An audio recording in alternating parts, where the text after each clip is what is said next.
Yo mes petits soda pop, c'est Riku-sama, j'espère que vous allez bien. Et oui, le décor a changé, je suis en ce moment en Malaisie, à l'autre bout du monde. C'est super drôle parce que je vois des affiches de K-pop Demon Hunter et du marketing partout là-bas. Enfin bref, n'oublions pas les bases, c'est vous qui m'avez fait découvrir K-pop Demon Hunter. C'est vous qui me spammiez dans les commentaires pour en faire. Et après chaque vidéo, vous m'en redemandez encore. Mais il y a un truc que j'ai remarqué. Il y a plusieurs commentaires qui me disent « Oui, tu disais que dans une précédente vidéo, oui, tu disais ceci, tu disais cela. » Et c'est difficile de tout suivre parce qu'il y a plus d'une dizaine de parties. Donc pour vous, et rien que pour vous, j'ai décidé de vous faire une compilation de toutes les théories, ou presque toutes les théories que j'ai faites sur K-pop Demon Hunter. Donc les amis, préparez-vous parce que là, ce que vous allez voir, c'est une compilation des plus gros secrets de K-pop Demon Hunter.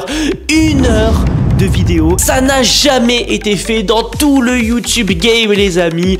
1 heure de K-pop Demon Hunter, rien que pour vous. Vous pouvez dès maintenant mettre pause sur la vidéo, aller allumer votre télé, prendre les popcorn parce que les amis, bienvenue sur Riku-sama Théorie, l'émission qui gâche votre enfance.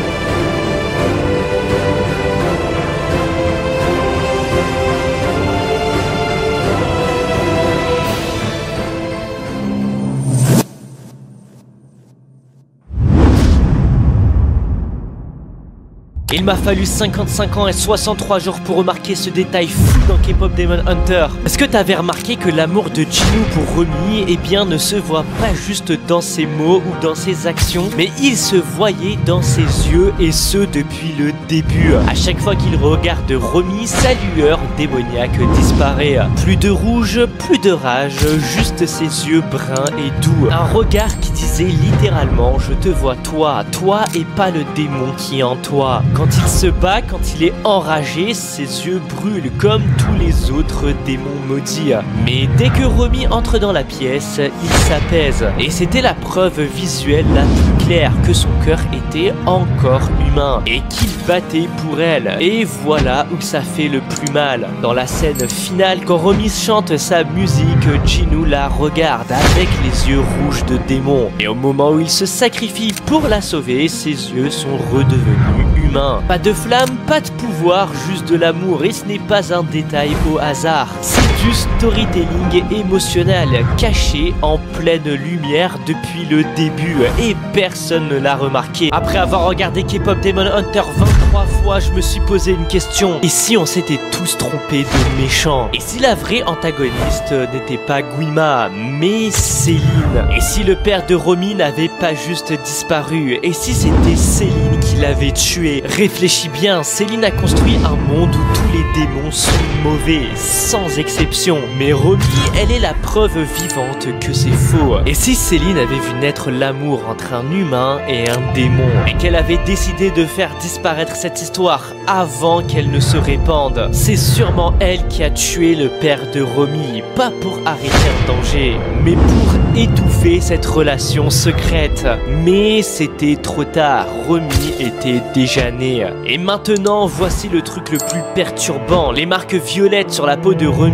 Et si elle n'était même pas démoniaque? Et si elle venait de toutes ces années de honte à entendre qu'elle devait cacher ses pouvoirs et qu'elle devait être moins? Céline ne l'a pas formée, elle l'a enfermée. Ces marques maudites ne sont pas héritées, elles sont imprimées par la peur. Le vrai combat de Romi, ce n'était pas contre Guima, c'était contre celle qui lui a dit qu'elle n'avait pas le droit d'être elle-même. Dinguerie de fou. Est-ce que t'as remarqué ce moment furtif dans K-pop Demon Hunter qui pourrait tout changer si on l'analyse? analyse bien. Le sceau Hanmoon, cette barrière sacrée utilisée pour enfermer les démons, eh bien elle clignote en doré quand le sceau est complet. C'est la règle. C'est comme ça qu'on sait que le mal a été enfermé, n'est-ce pas? Mais voilà le truc, dans le combat final, la lumière dorée apparaît avant que Guilma soit totalement scellée, avant le dernier coup, avant même que Romy ait terminé le rituel. Et ça, ce n'est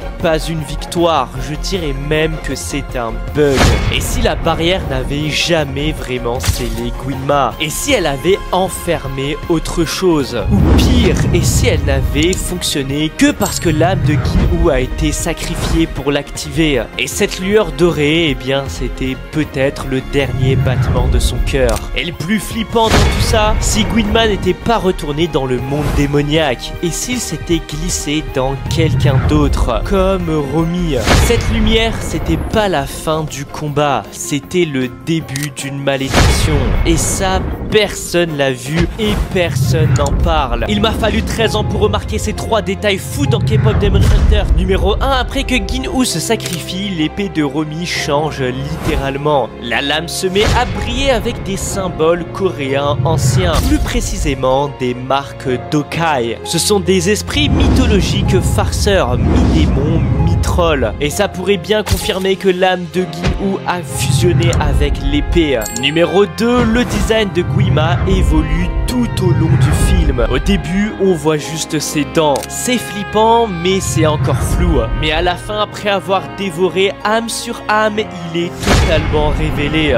Visage, crocs, yeux, et plus il se nourrit, et plus il a l'air humain. Comme s'il essayait de reconquérir ce qu'il a perdu. Numéro 3, les Saja Boys. Dans une interview pour Forbes, c'est bien le réalisateur a lâché ça, l'air de rien. Tous les garçons partagent exactement le même corps en image de synthèse, sauf Abby. Lui est 20% plus musclé que les autres. Et ça, personne n'avait remarqué que c'était tous des copies similaires. Il m'a fallu 3 ans et demi pour remarquer ça dans K-pop Demon Hunter. Et toi, quand est-ce que tu avais réalisé que Guilma était le père de Romy, et ce depuis le début? Regarde bien, on nous dit que Romy est à moitié humaine et à moitié démon, mais on ne nous dit jamais qui est son père. C'est un indice qui est laissé exprès. Regarde à nouveau comment Guilma la regarde. Ce n'est pas juste de la colère, c'est du regret. Il ne cherche pas à la détruire,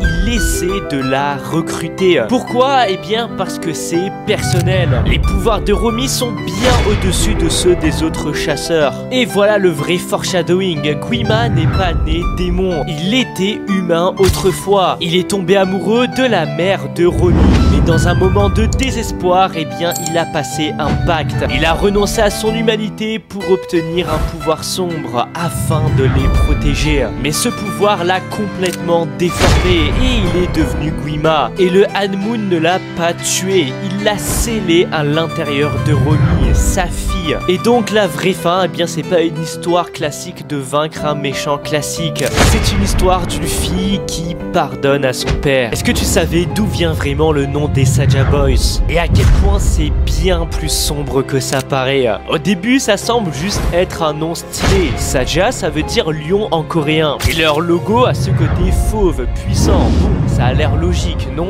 Mais si tu creuses un peu, ça devient beaucoup plus sombre. Dans le folklore coréen, les Yosung Yaja sont des sortes de faucheurs d'âmes, des esprits psychopompes qui guident les morts vers l'au-delà. Et maintenant, regardez ça. En forme démoniaque, les Saja Boys portent exactement le même chapeau noir traditionnel et la même tenue traditionnelle des Yosung Saja. Ce ne sont pas juste des idoles K-pop, ce sont des passeurs d'âmes déguisés. Et ce n'est pas fini. La réalisatrice Maggie Kang a confié à Forbes que le look de Jinwoo était inspiré des stars de K-drama comme Cha Eun-woo et Nam Jo-young. L'objectif derrière est bien en faire le mâle idéal.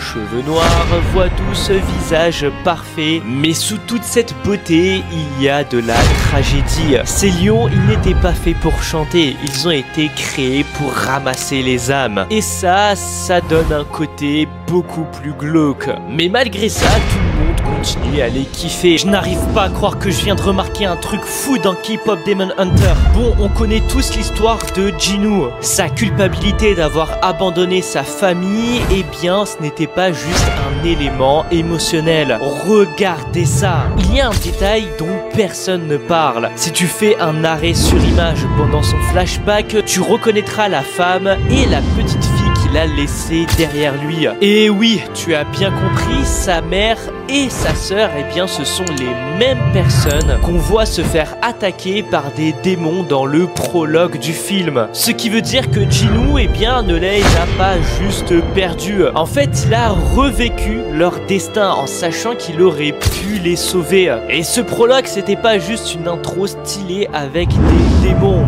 pas du tout. En fait, c'était sa mémoire. C'est vraiment un détail subtil que tu as peut-être raté si tu n'as vu le film que une fois. Et c'est drôle car le film ne prend même pas la peine d'expliquer. C'est vraiment fou. Après avoir regardé K-Pop Demon Hunter 27 fois et demi, j'ai remarqué un truc de fou. Et toi, dis-moi quand est-ce que tu as remarqué que les cheveux des Huntrix et des Saja Boy pourraient nous révéler une vérité cachée. Dans K-Pop Demon Hunter, presque tous les personnages humains ont les cheveux noirs. Mais les démons, eux, brillent en couleur. Rumi avait les cheveux violets depuis l'enfance. C'est bien parce qu'elle est née à moitié démon. Zoé a les cheveux noirs. Bon, c'est pas surprenant, elle est la seule véritablement humaine. Aucun sang démoniaque et aucun héritage magique. Jinu, lui, a les cheveux noirs. Pourquoi? Eh bien parce qu'il est devenu démon plus tard. Il n'est pas né comme ça. Et maintenant, regarde tous les Saja Boys. Ils affichent tous des couleurs flashy et irréalistes. Et ça, c'est pas juste la mode K-pop, c'est un indice caché. Ils sont sans doute tous été nés démons dès le départ. Mais là où ça devient extrêmement bizarre, eh bien c'est avec Mira. Elle a les cheveux roses. Coïncidence? Ah, moi je pense pas. Et si c'était justement l'indice qu'elle cache quelque chose? Et si Mira n'était pas juste la meilleure pote avec du caractère? Et si elle aussi était partiellement démon, mais qu'elle était juste très douée pour faire semblant d'être humaine? Il m'a fallu 58 ans et demi pour remarquer ça dans K-Pop Demon Hunter. Tu t'es déjà demandé pourquoi bébé Saja porte toujours ce gros pull en maille trop grand alors que les autres Saja Boys exhibent leurs abdos comme de vrais beaux gosses? Bébé Saja, lui, s'enroule dans ce pull comme le petit-fils préféré de ta grand-mère. Et non, ce n'est pas juste un choix de style. Il est beaucoup plus malin que tu ne le penses. Pendant qu'il joue les innocents, c'est en réalité le plus malin du groupe. Quand ils ont tendu une embuscade aux chasseuses, il n'a pas attaqué, il l'a observé. Et pendant le combat, il a été le premier à fuir, pas par peur, mais par stratégie. Et n'oublie pas, tout ça se passe fin hiver, début printemps. Donc en soi, c'est celui qui cache le mieux son identité de démon. Alors que tout le monde voulait qu'il en fasse des tonnes, et bien lui de son côté a été le plus stratégique. Il y a encore beaucoup de choses à dire sur lui. Est-ce que t'as remarqué que dans K-Pop Demon Hunter, la véritable raison pour laquelle le Han-Moon est détruit n'est pas juste la rébellion, c'est une révolution. À la fin, quand Céline lui dit de cacher sa honte et sa peur, c'est là que tout s'éclaire. Le Han-Moon original a été construit sur la répression. On dit mot pour mot, les démons naissent de la honte, de la culpabilité et du regret. Alors je me suis demandé, et si le Han-Moon ne se contentait pas de sceller les démons, mais les créer, en forçant les gens à refouler leurs émotions les plus sombres. La barrière transformait la vulnérabilité en poison. Et Rumi voit la vérité, l'ancien monde n'acceptera jamais quelqu'un comme elle. Alors elle fait tout tomber, pas par rage, mais par lucidité. Son nouveau Han-Moon n'est pas fondé sur la peur, il est fondé sur la vérité. Assumer ses ténèbres au lieu de les cacher, parce que lorsque la honte ne peut plus être utilisée comme arme, eh bien les démons ne peuvent plus naître. Ce n'est pas juste un combat final, c'est la première étape pour guérir un monde maudit. Et la meilleure partie dans tout ça, c'est que Rumi, eh bien maintenant le fait sans plus jamais cacher qui elle est. La dernière fois on avait dit que Mira était peut-être démon, mais est-ce que tu savais que Mira et Mystère seraient peut-être frères et sœurs dans K-Pop Demon Hunter? D'abord ils portent des boucles boucles d'oreilles assorties. Pas en mode petit couple mignon, mais comme un symbole discret de lien familial. Et ensuite,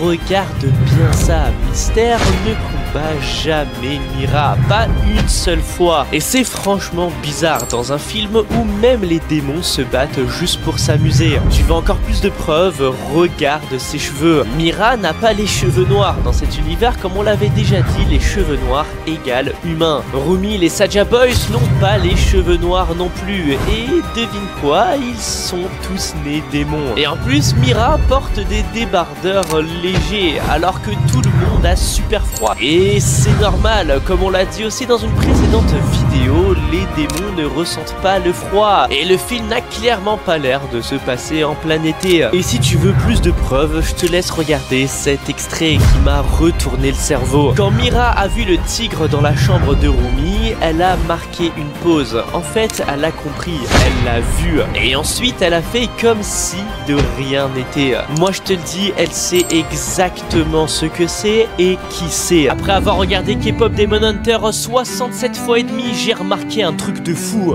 Est-ce que tu avais remarqué que la coiffure des fils n'était pas juste du style? C'était un langage secret, et ce depuis le début. Rumi porte toujours ses cheveux en tresse serrée. Pourquoi? Eh bien parce qu'elle essaie de se contenir. C'est propre, maîtrisé, exactement comme elle qui cache son côté démon et tente d'être la chasseuse parfaite. Sa tresse, c'est son armure. Maintenant, regarde Mira, ses cheveux sont sauvages, libres, indomptés. Elle ne suit aucune règle, elle les brise. Sa coiffure crie: je fais ce que je veux, quand je veux, et personne ne l'en empêchera. Et puis il y a Zoé, avec son style iconique bicolore, à moitié attaché, moitié lâché. Et ça, encore une fois, ce n'est pas un hasard, ça reflète parfaitement sa double vie. Fille normale le jour, chasseuse de démons la nuit. Et elle est aussi le lien entre Rumi et Mira, celle qui unit les deux mondes dans le groupe. Ses cheveux sont littéralement divisés en deux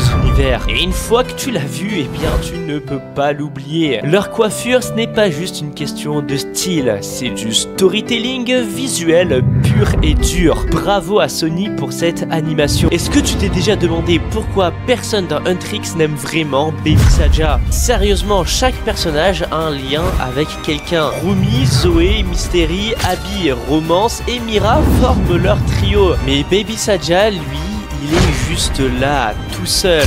Et moi je te dis, ça c'est clairement bizarre. À l'origine, il était censé avoir un truc pour Zoé, mais le gars n'a même pas cligné des yeux quand il l'a vu. Il n'en a rien à faire. En fait, quand les filles sont arrivées, ses yeux dorés se sont assombris. Et regarde bien ça, dans Hunter x, tout le monde a sa photo accrochée, sauf lui, sa photo est jetée par terre. Et dans le plan d'intro, tu t'en souviens, quand la caméra zoome sur ses yeux brillants, quand il rappe, l'arène tremble littéralement. Moi je te dis, ça c'est pas une énergie de Baby Saja, ça c'est une énergie de Final Boss. Et lui, il n'a jamais disparu à la fin comme les autres. Le grand boss est peut-être parti, mais Baby Saja, lui, est toujours là. Moi je vous dis, méfiez-vous de lui dans les prochains films. Est-ce que tu t'es rendu compte quand Jinu est réellement tombé amoureux de Rumi dans K-Pop Demon Hunter? Tout le monde parle du moment où Rumi a craqué dès qu'elle l'a vu, mais Jinu, lui, l'a carrément ghosté. Mais voilà le truc, il a commencé à ressentir quelque chose pendant ce même combat. Il lui a dit: t'es vraiment forte, mais allez, donne-ça un petit peu du tien. Le gars se retenait à fond. Il n'a même pas bronché quand elle a tout donné. Il l'a laissé gagner. Et quand il a découvert qu'elle était mi-démon, eh bien c'est là qu'il s'est mis à lui écrire des lettres d'amour et à lui envoyer des tigres comme une sorte de héros mythique. Mais le vrai déclic, eh bien ça a été le bracelet, quand il a cru que Rumi allait le donner à quelqu'un d'autre. Là, si tu regardes bien, il lui a arraché directement le bracelet de son poignet. C'était pas juste romantique, c'était hyper possessif. À ton avis, est-ce qu'il sera là dans le prochain film? À toi de me le dire en commentaire.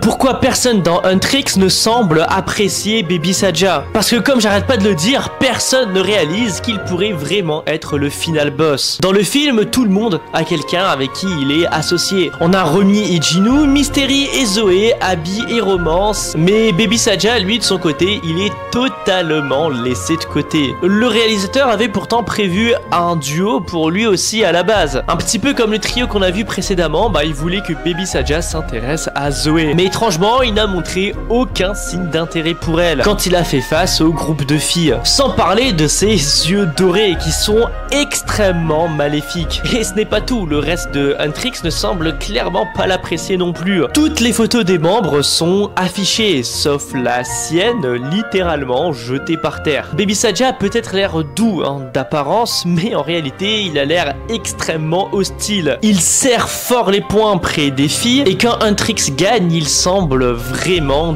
dégoûté. Et un des indices les plus flagrants, et je ne pense pas que ça a été fait au hasard, quand les Saja Boys ont été introduits pour la première fois, la caméra s'est fixée sur ses yeux dorés et brillants. Et quand il rappe, ça a été son énergie qui a mis KO absolument tout le monde dans la salle. Et on dirait même que Guima l'a soutenu dans l'ombre. Et comme on l'a jamais vu disparaître à la fin, si tu regardes bien, il y a de très fortes chances qu'il revienne, et en tant que nouveau Guima. Il y a un autre détail dans K-Pop Demon Hunter que beaucoup n'ont pas remarqué.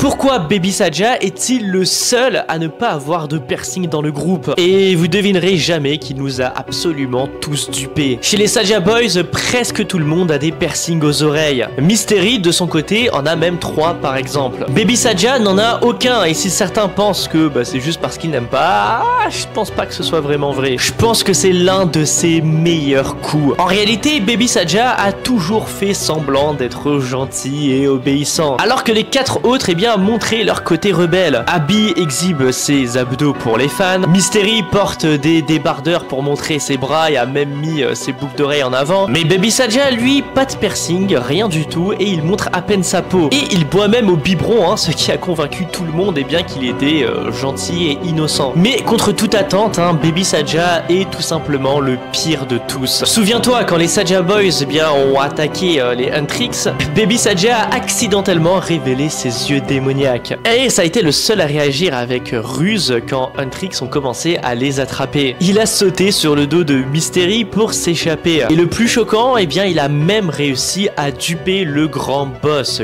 Guima. Quand Ginu a commencé à douter de son côté, c'est là que Guima a arrêté de lui faire confiance à 100%. Mais quand Baby Saja a chanté, c'est là que Guima a commencé à le soutenir avec ses flammes.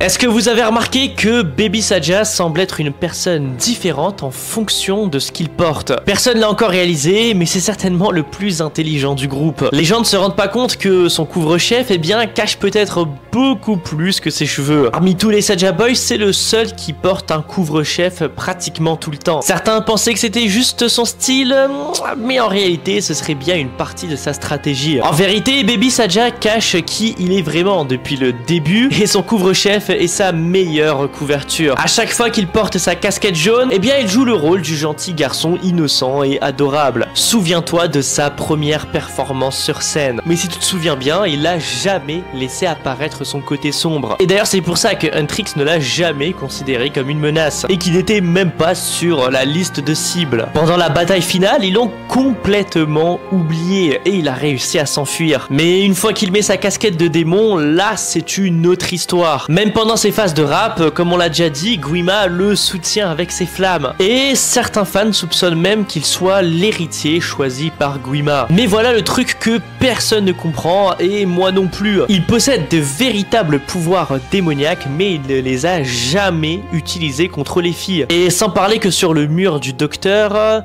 il y a un portrait d'un garçon qui lui ressemble étrangement. C'est ce qui pourrait faire qu'il serait en réalité peut-être un humain. Et il ne serait peut-être au final pas si loyal à Guima. Est-ce que vous avez remarqué la façon dont Baby Saja regarde Zoé? Personne s'en rend compte, mais je pense que ce sont en réalité des rivaux, et pas n'importe quels rivaux, sûrement des rivaux amoureux. Lors de la séance de dédicace avec les fans, Baby Saja a été froid et distant avec Zoé. Certains ont pensé que c'était juste sa personnalité, mais bizarrement quand il interagit avec les autres filles, ah là il devient tout mignon. Donc ce contraste eh bien a poussé les fans à se poser des questions. Est-ce que il y aurait pas quelque chose de plus profond derrière tout ça? Et en réalité, eh bien Baby Saja n'aime pas que Zoé se rapproche de Mystery. Depuis leur toute première rencontre, eh bien Zoé a montré un intérêt pour Mystery. Elle n'a pas cessé de l'observer durant tout l'événement. Et Baby Saja, eh bien, il l'a remarqué. Avant que Zoé n'arrive dans l'histoire, Baby Saja et Mystery étaient inséparables, si tu remarques bien. Ils faisaient tout ensemble, mais maintenant, ils ont l'air de s'être un petit peu éloignés. Et en plus, eh bien, il y a le détail du symbole. L'accessoire emblématique de Mystery, c'est sa boucle d'oreille. Et l'arme de Zoé, presque identique en termes de forme. C'est un signe subtil mais qui en dit long. Baby Saja est même allé jusqu'à assortir les couleurs de ses ongles à Mystery. Peut-être pour préserver leur lien, on n'en sait rien. En tout cas, une chose est sûre, c'est qu'il ne veut pas perdre l'attention qu'il a pour lui. Et quand Baby Saja a relevé le défi de la sauce chili, tout le monde a applaudi, sauf Mystery qui était inquiet à son sujet, qu'il regardait bizarrement. Et quand ils ont dû fuir Huntrix, eh bien c'est Mystery qui l'a pris sur son dos. Là, vous pensez à ce à quoi je pense?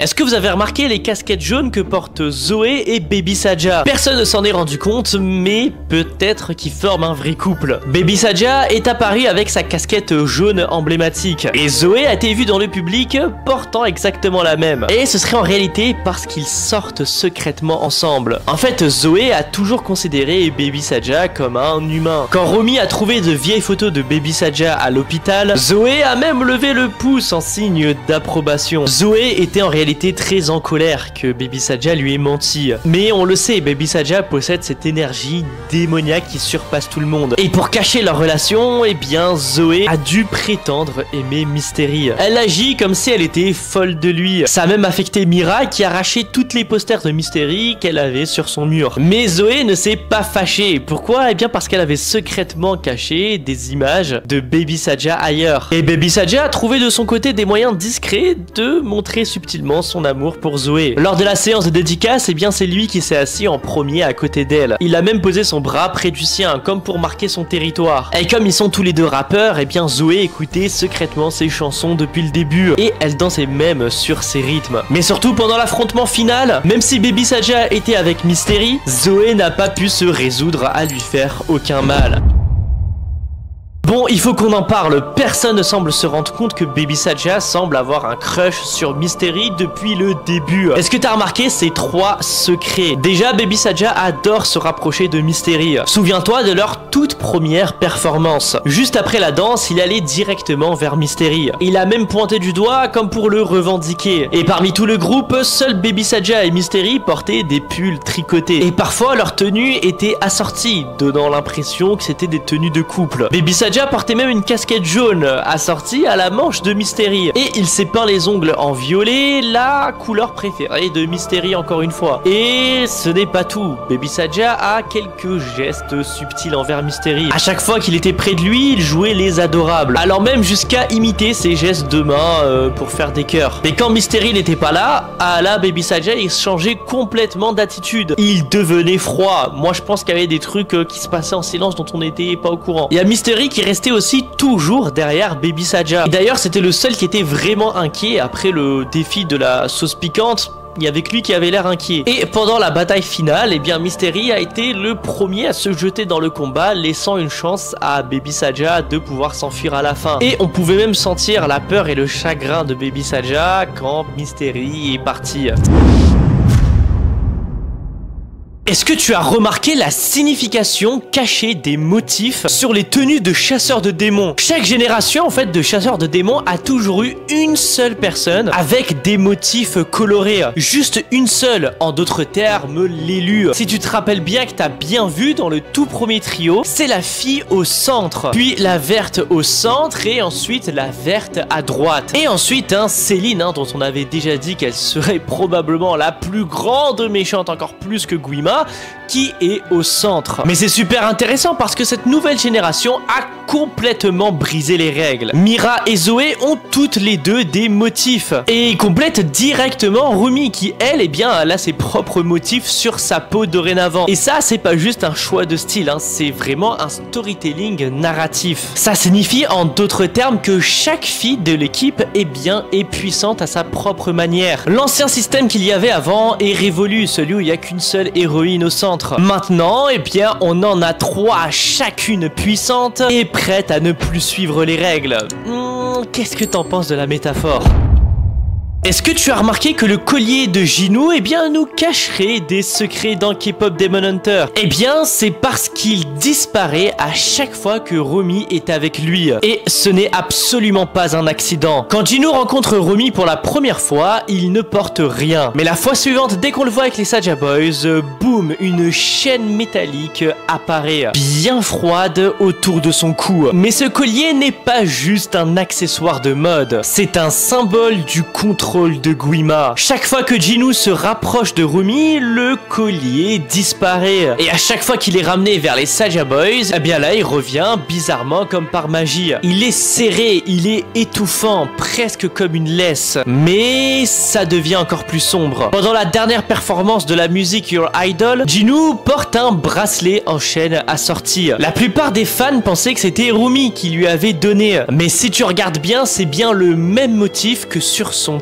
tigre de compagnie. La métaphore voudrait dire que c'est un rappel qu'il est encore une marionnette, voire même pire, le chien de Guima. Au final, eh bien, Rumi l'aurait littéralement aidé à se libérer, mais vraiment se libérer pour de vrai. Et ouais, si vous aviez pleuré à sa mort, eh bien, pleurez encore plus maintenant. Il faut absolument que j'ai votre avis sur ça. À chaque fois que j'écoutais cette musique,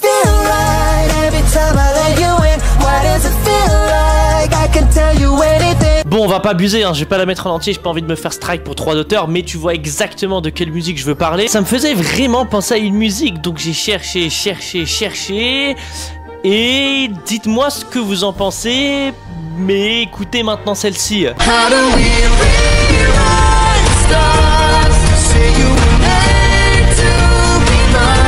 C'est trop bizarre parce que c'est exactement la même ambiance, mais c'est complètement différent en même temps. C'est super perturbant. Il m'a fallu 53 ans et demi pour remarquer ça dans K-pop Demon Hunter. Est-ce que tu as remarqué que chaque membre des Saja Boys a son moment sous les projecteurs? Baby Saja, lui, il balance des raps de fou. Jinu fait fondre le cœur de la masse avec sa voix. Abby reçoit tout l'amour. Mais un membre reste secrètement sous-estimé. Et oui, tu l'auras bien deviné, c'est bel et bien Mystery. Et le plus fou, eh bien, il pourrait être la vraie raison pour laquelle Zoé a craqué de son côté. Pendant que tout le monde est occupé à regarder les grands star, Mystery, lui, de son côté, il a glissé ce morceau. Bon, je peux pas le mettre en entier, tu t'en doutes bien, j'ai pas envie de me faire strike. Mais un truc est sûr, c'est que Zoé n'a pas résisté longtemps face à ça.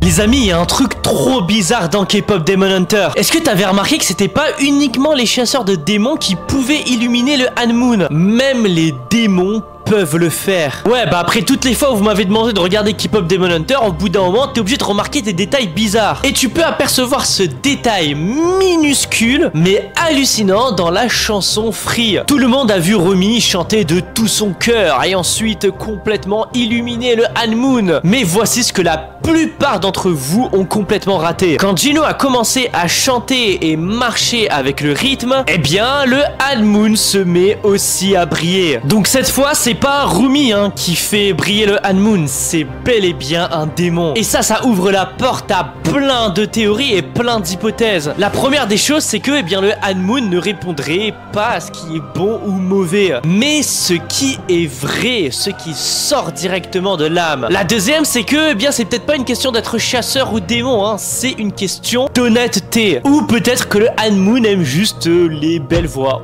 Ça, j'en sais rien, à toi de me dire qu'est-ce que t'en penses.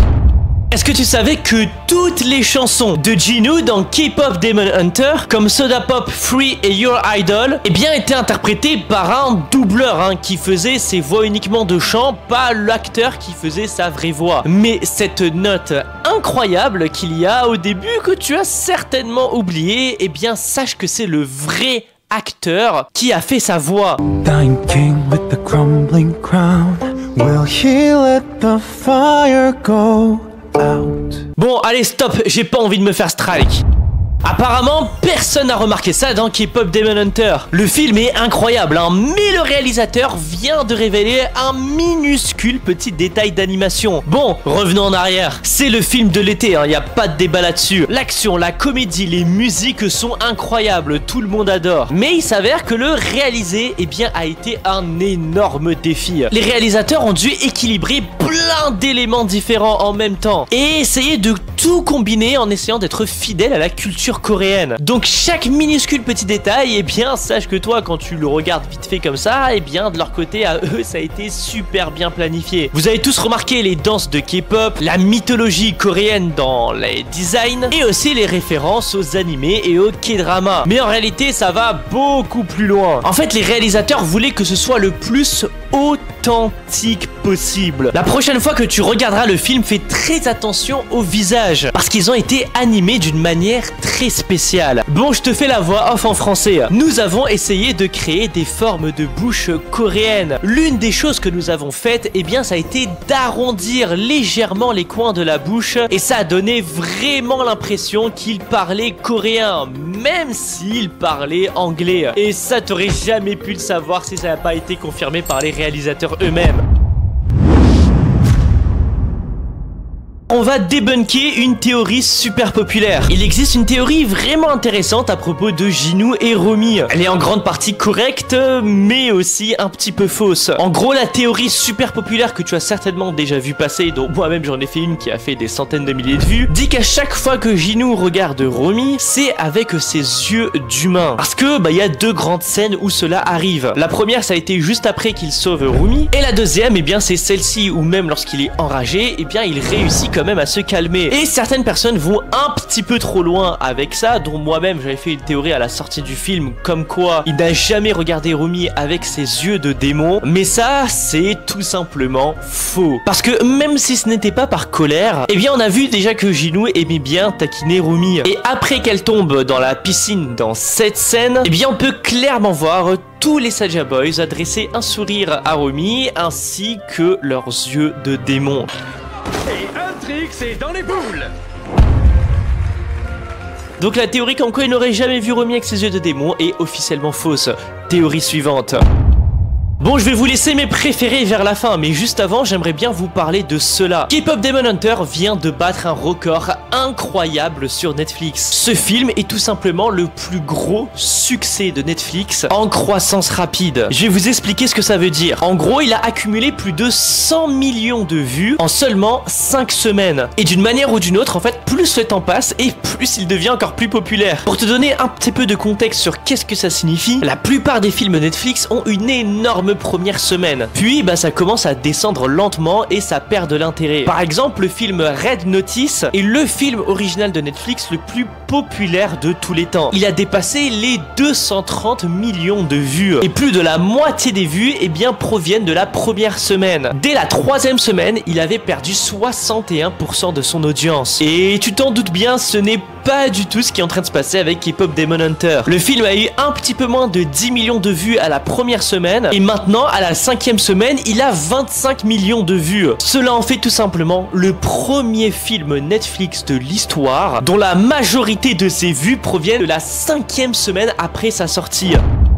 Bon, voici un petit secret caché dans K-pop Demon Hunter. Est-ce que tu sais pourquoi le roi démon s'appelle Guima? Une chaîne YouTube appelée Talk to Me in Korean a récemment fait une analyse de certains mots coréens utilisés dans les films ainsi que certaines parties des chansons comme Your Idol, Golden, etc. Mais il y a plein de détails super subtils, comme ce panneau où il y a écrit interdiction de stationner avec une voiture clairement garée juste devant. Bon, ce sont des private jokes que nous, on peut pas comprendre si on parle pas coréen. Mais le point le plus simple, eh bien, concernait Guima. Et en fait, eh bien, c'est du verlan. Je savais même pas qu'il y avait ça en coréen. En gros, Magui signifie démon, donc ils l'ont simplement inversé.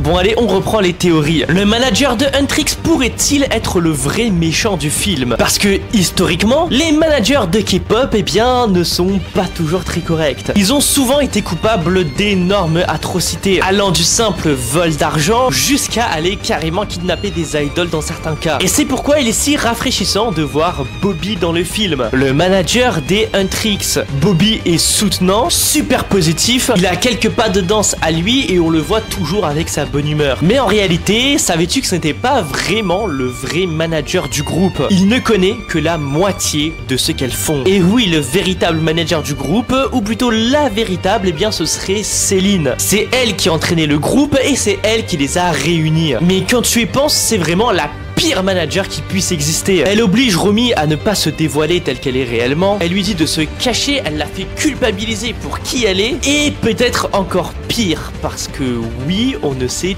toujours pas ce qui est arrivé aux parents de Romy. Et ça ne m'étonnerait vraiment pas que dans une suite, on apprenne que ce soit elle qui les a tués.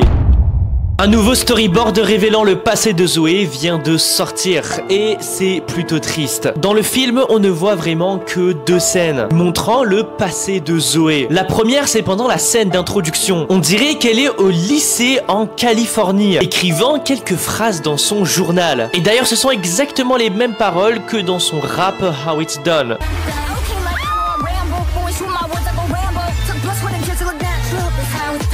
Et oui, pour cela, fallait vraiment le remarquer. Et puis à nouveau, dans le titre Golden, on a un autre aperçu de Zoé tiré dans deux directions. Personne n'a vraiment compris cette scène, mais ne vous inquiétez pas, il y a un storyboard qui montre beaucoup plus. Préparez vos mouchoirs parce que j'ai fait mes recherches et c'est un petit peu triste. On découvre que Zoé a été pas mal harcelée à l'école. On voit des élèves déchirer son livre, des Sunlight Sisters. C'était en fait le groupe Hunter avant Huntrix, auquel appartenait Céline et la maman de Romy. Et on voit même Zoé être poussée et enfermée dans un casier d'école. Pas étonnant qu'elle soit si reconnaissante envers son groupe Huntrix.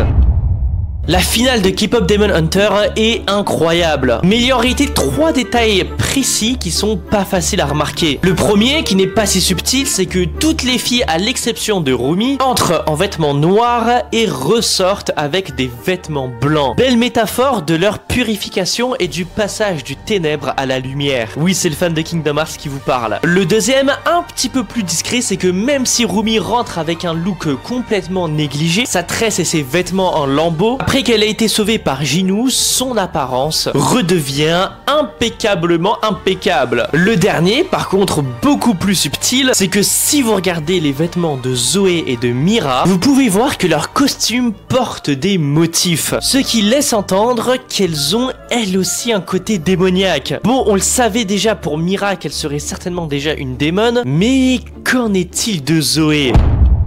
Juste avant de te donner ma préférée, il y a une tonne de détails et d'animations cachées dans K-pop Demon Hunter. Les réalisateurs du film viennent de donner une interview. Et voici quelques-uns des détails les plus intéressants dont ils ont parlé. On commence par une dont je t'en avais déjà parlé. Même si les filles parlent en anglais dans la VO, leurs bouches sont animées sur le côté pour imiter les mouvements de bouche coréens. Et on peut le voir grâce au coin arrondi. Ensuite, une grande partie de la cinématographie a été inspirée directement de grands dramas coréen, comme cette scène dans la ruelle qui a été directement inspirée d'une scène d'un grand drama coréen sur Netflix.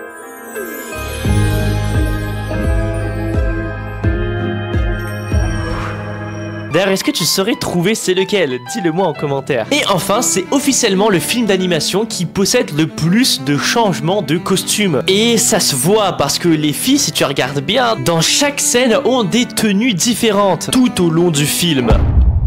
Bon, ma préférée les amis, celle-là, elle est incroyable. Est-ce que vous savez que chaque garçon des Saja Boys représente un côté sombre de l'industrie des idoles et surtout Jinou? La plupart des Saja Boys ne portent même pas de nom. Et c'est parce qu'ils représentent un concept et pas nécessairement une personne. Abby a son nom qui fait référence directement à ses abdos. Et ça dénonce et représente l'hypersexualisation des idoles. Romance représente les relations romantiques parasocial unilatéral entre idoles et fans. En gros, t'as les fans qui sont complètement amoureux des idoles et les idoles de l'autre côté qui n'en ont rien à foutre de leurs fans. T'as Mystery qui représente la pression pour les idoles de devoir cacher leur véritable personnalité. Bah forcément, hein, Mystery cache son visage, on ne l'a jamais vu. Qu'est-ce qui te dit qu'en réalité, il n'est pas super triste? Je trouve la métaphore incroyable. On a Baby Saja qui, lui, de son côté, représente et dénonce l'enfantilisation des idoles par les fans, et surtout dans les pays asiatiques. Et enfin, Jinou, est-ce que tu as deviné ce qu'il dénonce et représente? Et oui, tu l'as dans le mille, il représente et dénonce l'illusion de la perfection. Parce que de tous, hein, c'est celui qui cache le plus sa véritable nature. Et je te l'ai dit, cette théorie, c'est pour moi la meilleure que j'ai faite sur K-Pop Demon Hunter. Beaucoup seront heureux et c'est normal, K-Pop Demon Hunter aura certainement une suite. Et c'est parce qu'il vient officiellement de casser la règle des 28 jours sur Netflix. Bon, laisse-moi t'expliquer. Le film est en bonne voie pour devenir le film le plus regardé de Netflix de tous les temps. Comme je t'ai dit, il a atteint les 100 millions de vues récemment. Il est donc sur le point de détrôner Red Notice avec 230 millions de vues cumulées depuis sa sortie. Ajoute à cela le succès incroyable de la bande originale, dont le single et l'album sont tous les deux numéro 1. Et tu obtiens un énorme succès. Mais pas seulement un énorme succès précoce. Parce que même si Netflix ne l'a jamais officialisé, la plupart des films qui ont une suite, eh bien, doivent montrer une croissance significative durant les 4 premières semaines. Ou si tu préfères, les 28 jours de sa sortie. Donc sortez les popcorn d'avance, il y aura bel et bien un K-Pop Demon Hunter 2. Concernant les personnages principaux, on ne reçoit qu'un bref aperçu de leur passé. Quand on les rencontre, eh bien ce sont déjà des idoles de classe mondiale, remplissant des stades à chaque performance. Ils ont battu leur réputation grâce à des années de travail acharné et de dur labeur, sans parler des sacrifices et de tout ce qu'ils ont dû abandonner pour y arriver. Eux-mêmes, bah ils parlent quasiment jamais de leur passé, ce qui a donc laissé les fans, eh bien laisser cours à leur imagination. Comment est-ce qu'ils en sont arrivés là? Quelle était leur vie passée? Voici ce qu'on sait pour l'instant sur les personnages. Rumi est la fille d'une ancienne artiste, élevée par Céline, et elle est aussi la chanteuse principale de Huntrix. C'est le centre du groupe qui a été préparé depuis sa naissance à devenir chasseuse. Mira, de son côté, eh bien c'est devenu une paria dans sa propre famille à cause de sa nature rebelle. Zoé, quant à elle, eh bien elle a pas mal lutté pour trouver sa place et trouver un sens à ses paroles. Des épisodes d'une série Netflix explorant ses enfances et les choix de vie bien offriraient aux spectateurs comme nous une bien meilleure compréhension de Huntrix. On pourrait apprendre pourquoi Mira se sent si peu sûre d'elle, ou pourquoi Zoé de son côté cherche à tout prix à plaire à tout le monde, et surtout ce qui a réuni les trois. L'un des plus grands mystères de K-Pop Demon Hunter concerne les parents de Rumi. On en a déjà beaucoup parlé sur cette chaîne. On apprend que sa mère est morte quand elle était jeune, forçant Céline à devenir sa mère adoptive. Son père, quant à lui... Ah bah ça par contre, silence radio. On n'en sait rien du tout si ce n'est que c'était un démon. Ce qui explique ses marques semblables aux marques des créatures qu'elle doit combattre. On ne sait pas pourquoi ses parents étaient ensemble et ni comment ils sont morts. Donc une série Netflix sur K-Pop Demon Hunter pourrait nous offrir de 1 des flashbacks sur leur histoire, de 2 un épisode où Rumi confronte Céline à lui devoir la vérité, de 3 bien Mira ou Zoé posant des questions un petit peu gênantes, ce qui la forcerait eh bien à révéler son passé. Bon, un des personnages centraux est Guima. Le seul problème avec Guima, c'est que on ne sait encore une fois rien de lui. Ses origines, d'où il vient, comment il est arrivé là, on n'en sait rien. Le film s'ouvre sur une narration nous montrant les premiers chasseurs qui ont créé le Han-Moon. Cette barrière, rappelons-le, qui empêche Guima d'atteindre la Terre, alimentée par leurs unités, leurs émotions et le chant. Guima a survécu à chaque génération de chasseurs, les regardant vieillir et attendant le bon moment pour qu'il puisse faire son grand comeback. Et où, eh bien forcément, les démons trouveront une faille pour libérer Guima. Donc les amis, rappelons-le, de 1, eh bien on ne sait pas qu'est-ce qui était Guima à l'origine. Est-ce que c'était un être humain qui a fait le péché originel et qui est devenu le roi démon? Est-ce que c'est plutôt le mal, la source du mal en elle-même? On n'en sait rien du tout. De 2, d'où viennent ses pouvoirs? De 3, pourquoi est-ce qu'il aime torturer les âmes en exploitant la honte? Ça pourrait être le prime des antagonistes, il pourrait nous faire un truc de fou. Si seulement, on en savait plus sur lui. Donc, une série Netflix, pourrait certainement résoudre le problème. Il y a un truc qui est super intéressant, c'est qu'on peut voir le trio des chasseurs des générations passées, s'adaptant au style et genres musicaux de l'époque. Une série Netflix pourrait vraiment explorer en profondeur les différents groupes, ce par quoi ils sont passés, les challenges, leurs aventures, comme Rumi et ses amis. On pourrait vraiment avoir des préquels hyper intéressants et leurs témoignages directs de comment est-ce qu'ils en sont arrivés là, comment est-ce qu'on est sélectionné pour être chasseur de démons. Tout ça, ce sont des questions qui restent sans réponse. Et Céline, de son côté, elle pourrait être le fil rouge de ces épisodes, racontant ses propres batailles, ce par quoi elle est passée, comment est-ce qu'elle a pu trouver un équilibre entre sa vie personnelle et ses missions, et surtout comment est-ce qu'ils ont pu arriver toutes ces décennies à renforcer le Han-Moon. Vous savez, un vrai mentor qui compte les histoires passées. Céline pourrait vraiment avoir ce rôle, un peu à la Kakashi Sensei ou Gojo Sensei.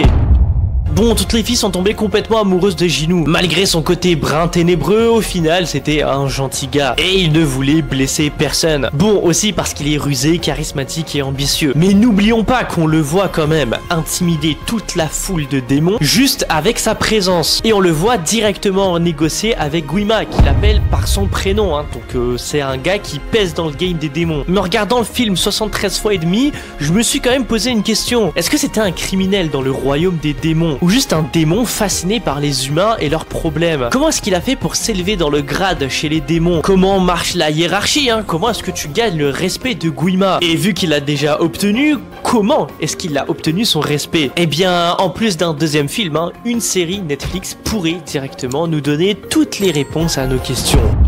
Bon, il faut qu'on parle de ces créatures mystiques. En plus de chanter et de combattre, Jinu possède des compagnons animaux magiques. Un tigre et une pie, d'ailleurs, qui aident Rumi tout au long du film, lui servant de guide, de messager et même de soutien. Mais d'où est-ce qu'ils viennent? Est-ce qu'ils ont des pouvoirs surnaturels? Bon, évidemment, oui, ils ont l'air d'en avoir, parce que t'as le tigre qui traverse quand même toutes les dimensions, il peut se téléporter, c'est une dinguerie. C'est un Pokémon shiny, le bail. Et surtout, comment est-ce qu'ils servent Jinu? Comment est-ce qu'ils se sont rencontrés? Est-ce qu'on aura une backstory? Moi, je pense qu'on a vraiment besoin d'un épisode entier pour révéler leurs origines. D'où est-ce qu'ils viennent? Comment est-ce qu'ils se sont rencontrés? Non, mais est-ce que vous vous rendez compte de toutes les choses qu'il y a à explorer dans K-Pop Demon Hunter? Non, on a vraiment besoin d'une série Netflix, les amis.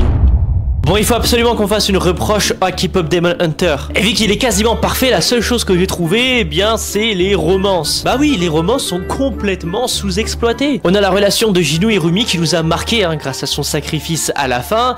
Mais les amis, elle manque cruellement de développement. Et surtout, au moment où ça commençait à devenir intéressant, le frérot, il est mort. On a Mira et Zoé qui ont été associés par les fans, disons-le, il n'y a rien d'officiel, à certains Saja Boys. On a déjà parlé plein de fois, par exemple, que Zoé, pourrait être en réalité avec Baby Saja, et d'ailleurs, il y aura encore d'autres vidéos là-dessus qui vont sortir. Et toutes ces théories partent de quoi? Les amis, ça part littéralement de certains regards à droite à gauche. Les fans sont complètement fous. Et c'est pourquoi on a vraiment besoin d'une série Netflix. Parce que ces séries Netflix, pourraient vraiment exploiter beaucoup plus en profondeur. Peut-être les scènes coupées, qu'on n'a pas eu le temps pendant 1h30 de voir se développer. Et surtout, satisfaire les fans, parce que là, ils sont inarrêtables, ça s'arrête plus les théories. Et s'il vous plaît, faites que cette théorie comme quoi Baby Saja et Mystery sont en couple soit fausse. Merci Netflix. Donc les amis, dites-moi ce que vous en pensez en commentaire. Moi je pense qu'une série Netflix K-Pop Demon Hunter à la Arcane, avec quelques petites saisons à droite à gauche, même s'il y a beaucoup de temps d'attente, eh bien ce serait un carton assuré. Le film pourrait servir de pilote ou de prologue, et la série suivrait directement Huntrix, renforçant le Han-Moon à chaque nouvel épisode et affrontant de nouvelles menaces tout en développant à côté les personnages secondaires. Parce que soyons honnêtes 2 secondes, tout le monde a hâte d'avoir la suite de K-Pop Demon Hunter.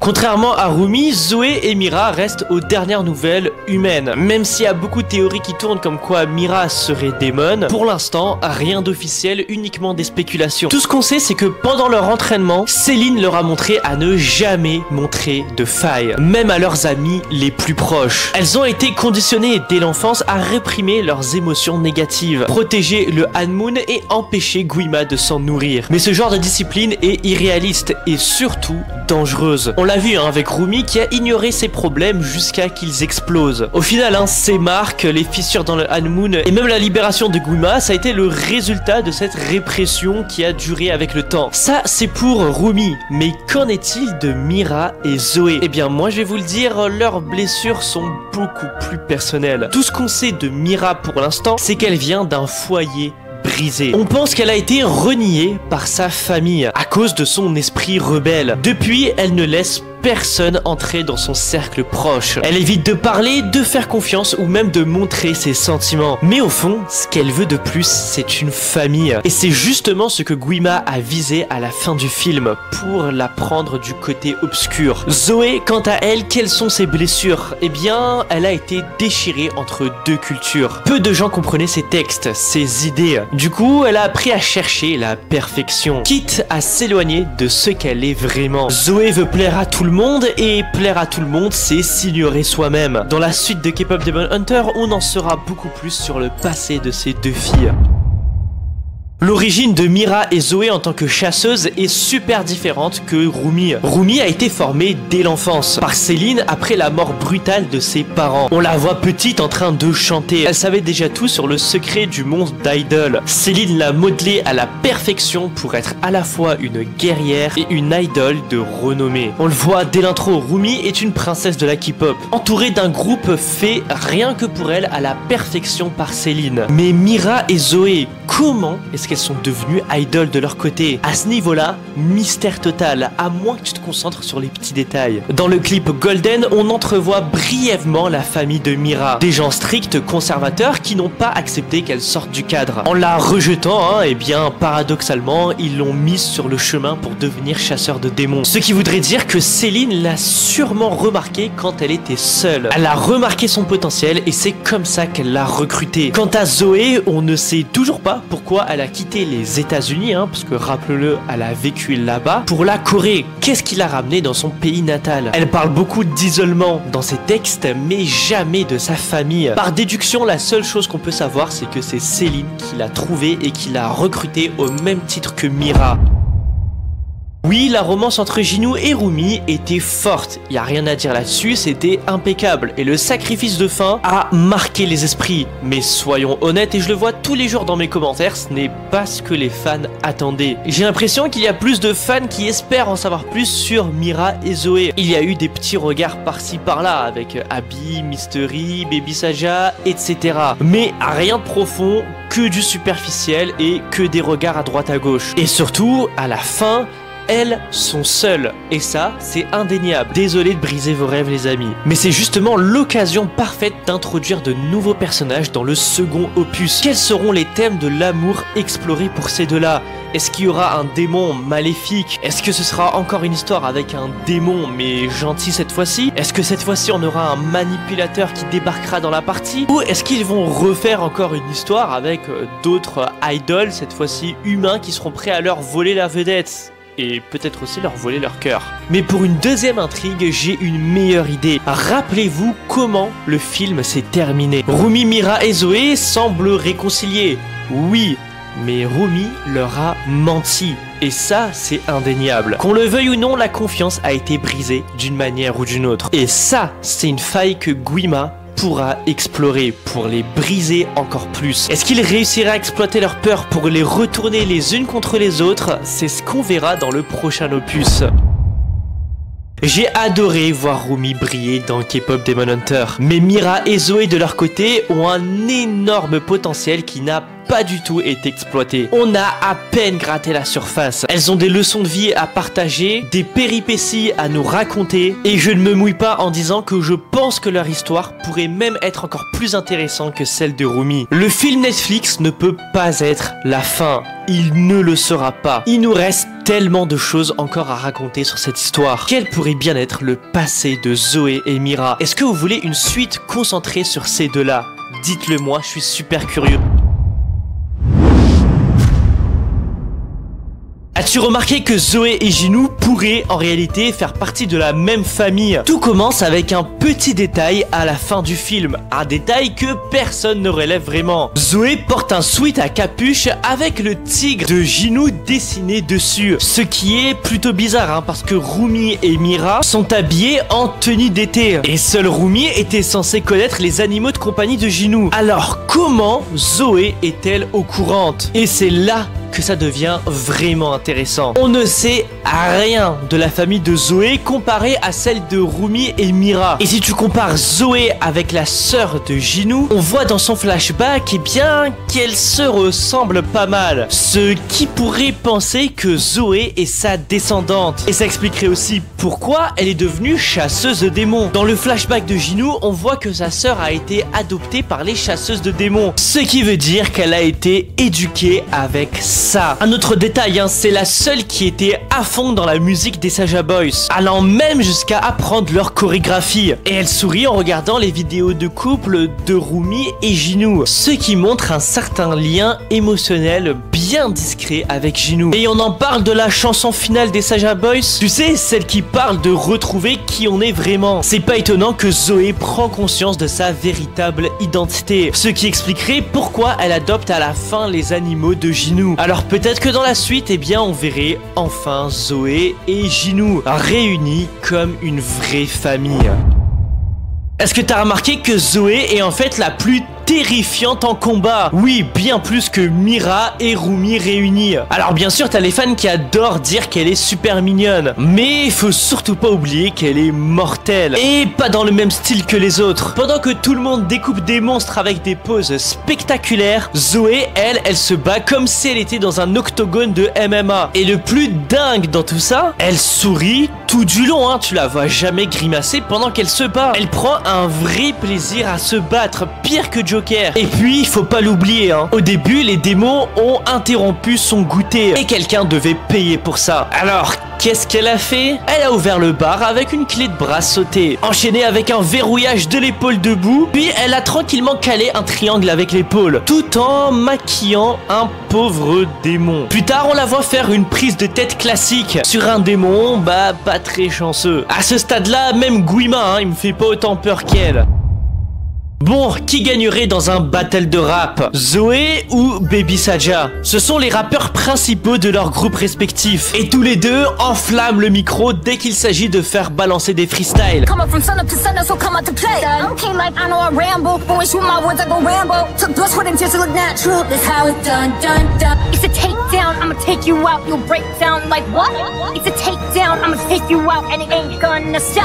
Make me wanna flip the top, I'ma come make you hit the spot. Every little drip and drop, fizz and pop. So them door that is getting hot. She on the fame, cancel what you, I'm your idol. Thank you for the pain, cause it got me going viral. Oh yeah, now you're on the fever, making you a believer. Now that we had none, don't you had an idol. Lâche le vainqueur en commentaire, il aura le droit de gagner mon micro.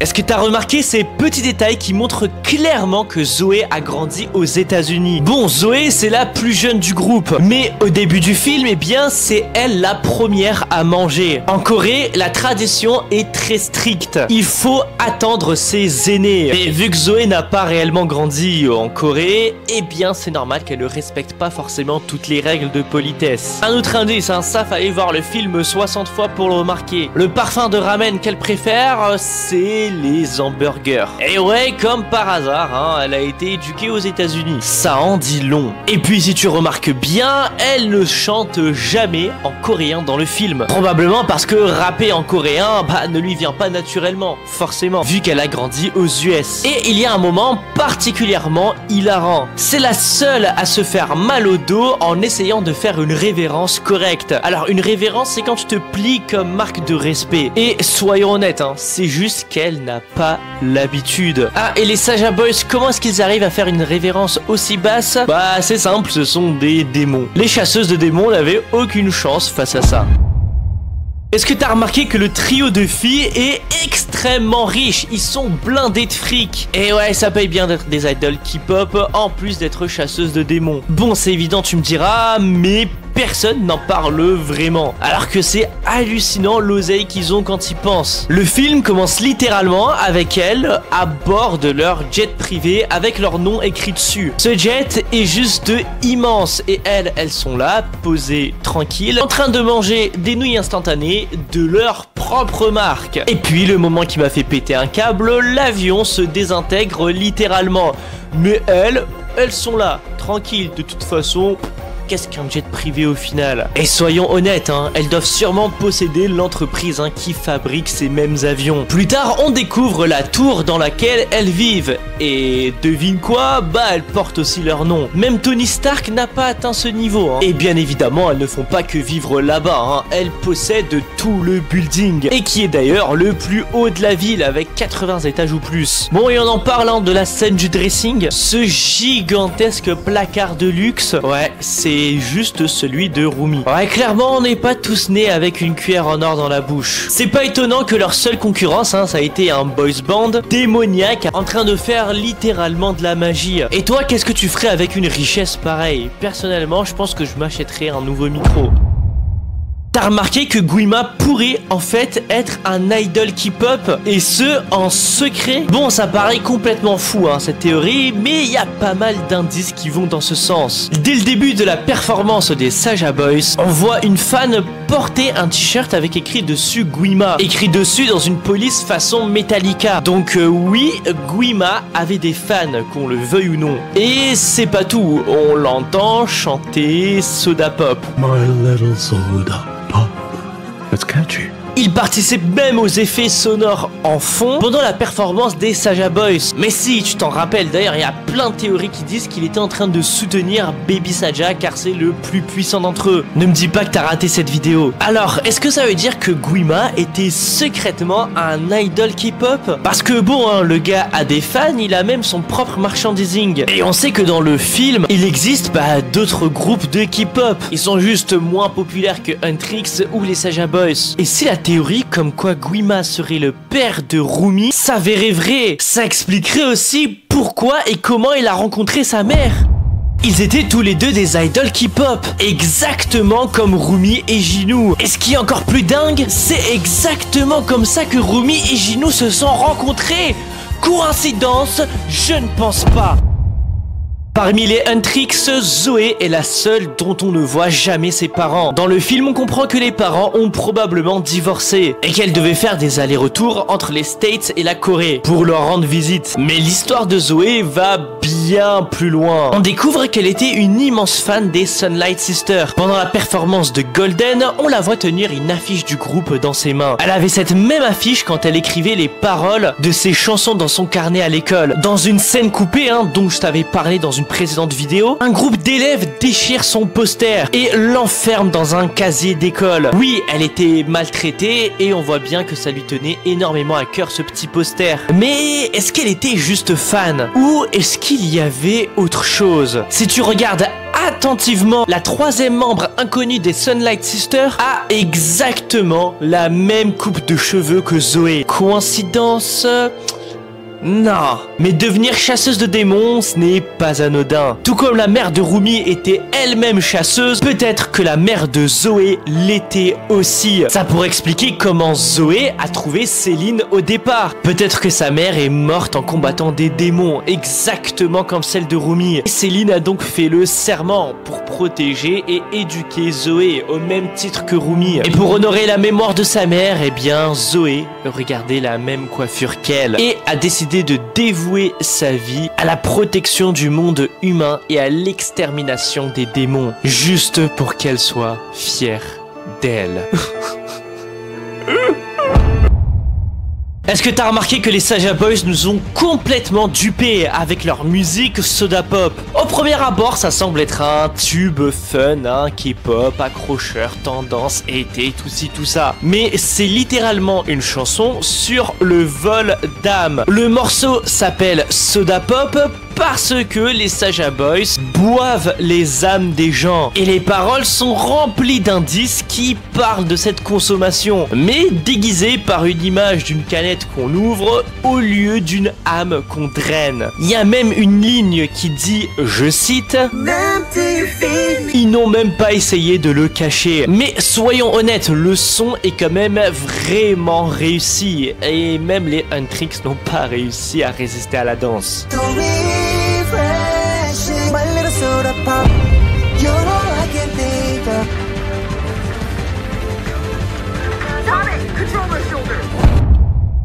Qu'est-il arrivé au frère de Mira dans K-Pop Demon Hunter? Au début du film, on voit de vieilles photos de famille de Mira, mais tous les visages sont floutés. Plus tard, pendant la performance de Golden, les visages finissent par apparaître clairement. Ses parents sont montrés avec un air déçu, mais son frère, lui... il n'est pas là du tout. Alors, et si l'âme du frère de Mira avait été volée par un démon? Ça serait une bonne explication à sa haine profonde contre les démons. Mais c'est là que la théorie devient complètement folle. Quand Mystery apparaît pour la première fois, il porte des boucles d'oreilles triangulaires inversées argentées, exactement comme Mira. Et si Mystery était en fait le frère perdu de Mira, peut-être qu'il est revenu sous sa forme de démon et que Mira l'a senti instinctivement dès leur première rencontre. Ça expliquerait pourquoi ils ne se battent jamais l'un contre l'autre dans le film. Et souviens-toi du moment où Zoé commence à être complètement obsédée par Mystery. Mira déchire sa photo immédiatement. Peut-être parce que ça lui rappelle que son frère n'est pas libre et qu'il est encore sous le contrôle de Guima. Et qui sait? Peut-être qu'à la fin du film, l'âme de son frère a enfin fini par être libérée. Mais pour en être sûr, il faudra attendre le deuxième film.